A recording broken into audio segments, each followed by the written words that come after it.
What's going on, everybody? Welcome back to my YouTube channel. In today's video, I want to talk about understanding the masculine and feminine dynamics in spirituality through the lens of Pokemon. I am pumped to talk about this in this fashion because it's something that has been dwelling inside of me for I don't even know how long now.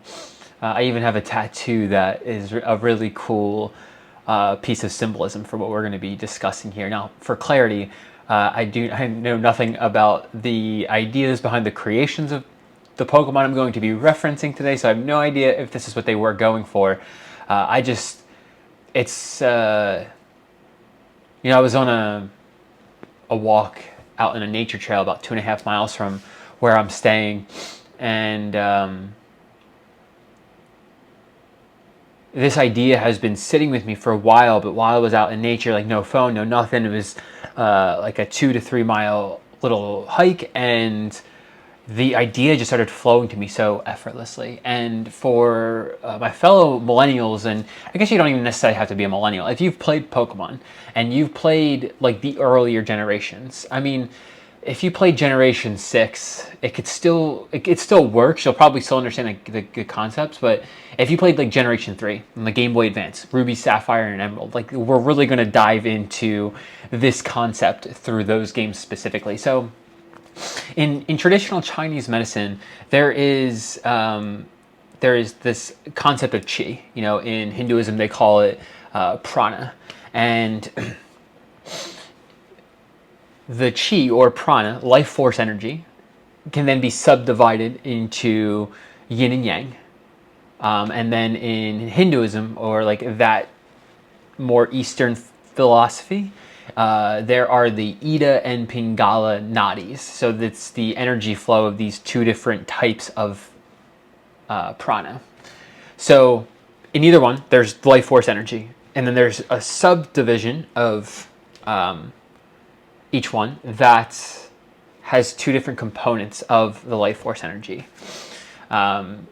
Yang energy in TCM, traditional Chinese medicine, is more like active, more outgoing, more like get stuff done. Yin energy, yin qi, is more about like resting, and it's more cooling. It's less active, more restorative.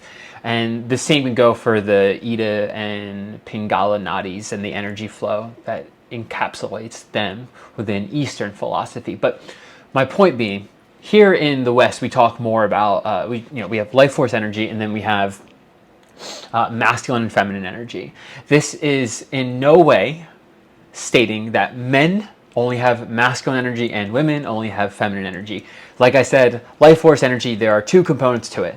And so our life force energy has the dance of masculine and feminine energy within all of us. And this goes for everything in life. Even this marker is comprised of masculine and feminine energy, because there was the creative idea, feminine, to craft this marker, and then there was the masculine structure that actually gave it form and shape, and the actions that led to it being brought into fruition. So within any living object, or any object in reality, there is a masculine and feminine dynamic, one way or the other, good, bad, right or wrong, it's there. And so if you're at a space in your own spiritual journey, your own spiritual awakening journey, your own healing journey, where like the masculine and feminine stuff still feels a little confusing sometimes, I want to first invite you to just be patient with that process, because in due time you will be able to sense the differences within yourself. And a lot of people, what I've seen, a lot of people tend to confuse masculine and feminine energy with gender roles and gender dynamics. They're not the same thing, because even as a man, there's masculine and feminine energy flowing within me. So now, to tie this into Pokemon more, in the Generation 3 games, there's Ruby, Sapphire, and Emerald, the weather trio, as they're called. Groudon, the Pokemon of land, Kyogre, the Pokemon of the sea, and then I don't really know the lore off the top of my head. I can't recall the lore of Rayquaza, which is like the Pokemon of the air, but I know it's a protector. It's a protector. It protects the Earth's atmosphere from like space and threats like Deoxys.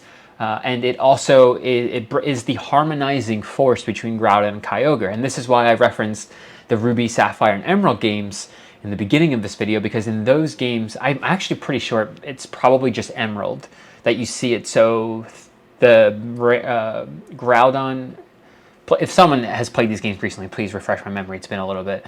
But if I'm not mistaken, Emerald's the only one where you see Groudon and Kyogre clashing. And what happens in Emerald is when the Pokemon of the land, which we can associate with the masculine energy, and the Pokemon of the sea, which we can associate with the feminine, because masculine has structure, right? The land gives us a stable ground to literally stand on. If there was no land, we would just be in the sea. We'd probably be fish of some sort, or our bodies would adapt to being sea creatures instead of being bipedal and being able to stand on 2 feet and walk around and do all the things that we do. So Groudon could be associated with the masculine, the structure, right? The physical structure of land that gives us the ability to do the things we do. And then feminine is Kyogre. It is the Pokemon of the sea. The sea in like Chinese medicine and whatnot is also often associated with more feminine-like qualities because it flows effortlessly. It doesn't take a. We can give it form, right? We have a glass with the water inside of it, but even still, the glass is the masculine to the water is feminine, which it still just kind of flows around inside of here.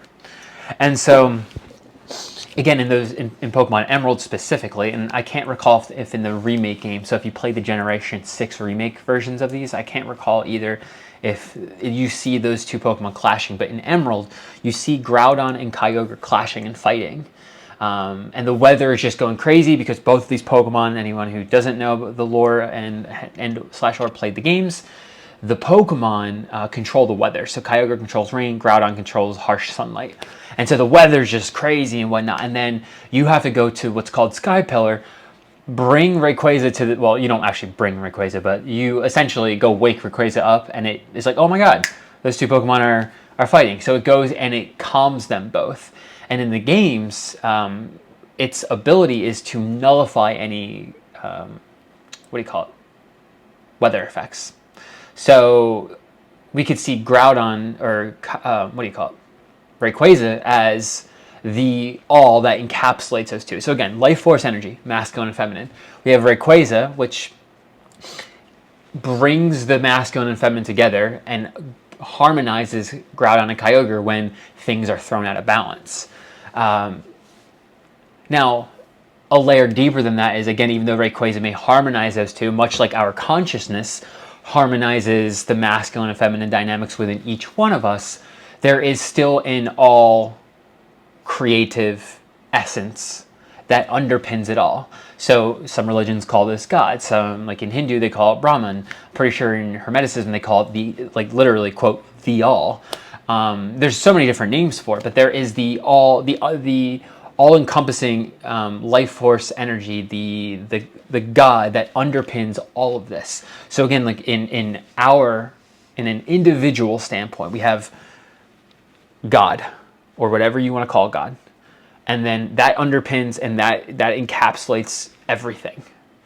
Then there's your individual consciousness, which we can relate to Rayquaza here, because your consciousness, when learned how to harness fully, can harmonize the masculine and feminine dynamics within you. And I just thought that was such a cool, I've just started, the more and more I've done the inner work, the more I've healed, my religion has just become life, and everything that I'm into reflects back to me these deeper esoteric teachings that are more, it's something that you have to experience and feel, and less something that you can necessarily be taught.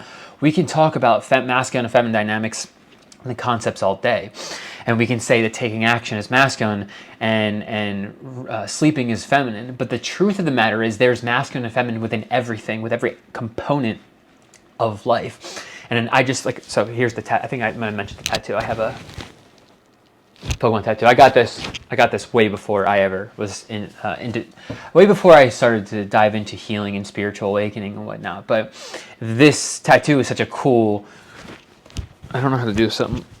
mucking up my muck. Shout out to Muck. But like you see, Rayquaza is kind of the calming force to the two within, and those two being Groudon and Kyogre. And so,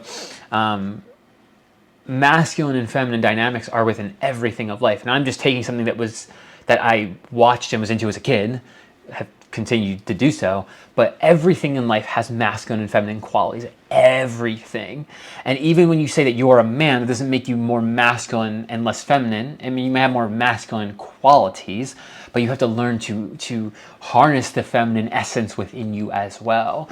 And again, just Pokemon is such a beautiful representation of that, because the weather trio specifically in these games that we're referencing, but in the trios at large, like we're talking about the time and space trio with Giratina, Palkia, and Dialga, or the what do you call it? The legendary birds, the legendary dogs. Like the lore in these games demonstrates it so profoundly if you're looking at it through a lens that isn't just, oh my god, it's Pokemon, they're cool little pocket monsters. And they are, and there is a deeper archetypal story being told within each one of these. And I just wanted to kind of dive into that a little bit more and you know, appease both the educator within me, the mentor within me, and the inner child within me who, you know, I got this Pokemon tattoo like 10 years ago.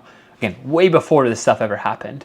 And way before I ever got really into, got a text message, way before I ever got really into spirituality. And so I'm gonna wrap it up there, y'all. So I hope you took something from this video.